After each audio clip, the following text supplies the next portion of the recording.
Berawal dari lapak pecel dalam gendongan Sumo di Mejo, warung pecel legendaris di kota Semarang ini berdiri.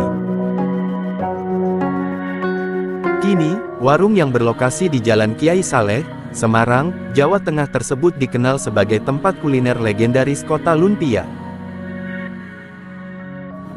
Siapapun di Semarang pasti nggak asing dengan rasa pecel beraneka lauk yang menjadi menu utama mereka itu.